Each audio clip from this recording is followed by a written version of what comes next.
আবহাওয়া পরিবর্তনের সঙ্গে পটুয়াখালী মেডিকেল কলেজ হাসপাতালে বেড়েছে ঠান্ডা জ্বরে আক্রান্ত শিশু রোগীর সংখ্যা। স্বাভাবিক সময়ের চেয়ে হাসপাতালে রোগী ভর্তি আছে প্রায় দ্বিগুণ। এই মুহূর্তে পটুয়াখালী মেডিকেলে আছেন সহকর্মী মনির হোসেন বাদল।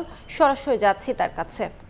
বাদল, আবহাওয়া পরিবর্তনের কারণে কিন্তু পটুয়াখালীতে দিন দিন বেড়েই চলেছে যে ঠান্ডা জনিত রোগীর সংখ্যা। আমরা এখন দাঁড়িয়ে আছি যে পটুয়াখালী মেডিকেল কলেজ হাসপাতালে শিশু ওয়ার্ডে। এই শিশু ওয়ার্ডে দেখা যাচ্ছে কিন্তু এখানে কিন্তু ঠান্ডা রোগীর সংখ্যাই বেশি, বিশেষ করে নিউমোনিয়া রোগীর সংখ্যাই দেখা যাচ্ছে এখানে বেশি। তবে এখানে যে রোগীদের কিন্তু নানা অভিযোগ রয়েছে। এখানে দেখা যাচ্ছে কিন্তু যে এই পটুয়াখালী মেডিকেল কলেজে শিশু ওয়ার্ডে কিন্তু 40টি বেড রয়েছে।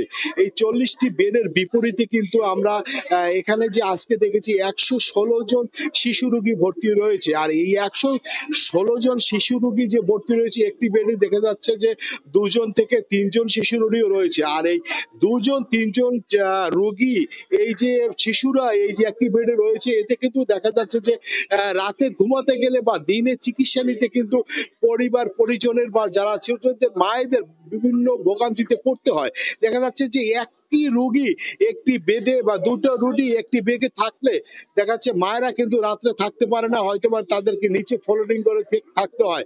আর অনেক সময় দেখা যাচ্ছে যে বাইরে আমরা দেখাতে পারছি না যে বাইরে কিন্তু অনেক শিশু রোগী রয়েছে, তারা কিন্তু বাইরে মেঝেতে কিন্তু তারা চিকিৎসা নিচ্ছে।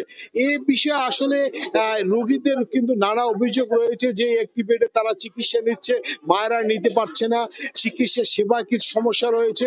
এই যে হঠাৎ করে যে পটুয়াখালী যে দিনে গরম পড়ছে, রাত্রে ঠান্ডা পড়ছে, এতে কিন্তু শিশুদের নিউমোনিয়া সহ জ্বর বিভিন্ন রোগে আক্রান্ত হচ্ছে। এই পটুয়াখালী মেডিকেল কলেজ হাসপাতালে নিয়ে আসছে এখানকার স্থানীয় বা সাধারণ রোগীরা যারা আক্রান্ত হচ্ছে। এই যে শুধু শিশুরাই না, পটুয়াখালী মেডিকেল কলেজে শিশু ছাড়া কিন্তু দেখা যাচ্ছে যে জ্বরে বা বিভিন্ন ডায়রিয়ায় বিভিন্ন রোগে কিন্তু আক্রান্ত হচ্ছে। কিন্তু এখানকার অনেক রোগী ভর্তিও রয়েছে পটুয়াখালী মেডিকেল কলেজ হাসপাতালে।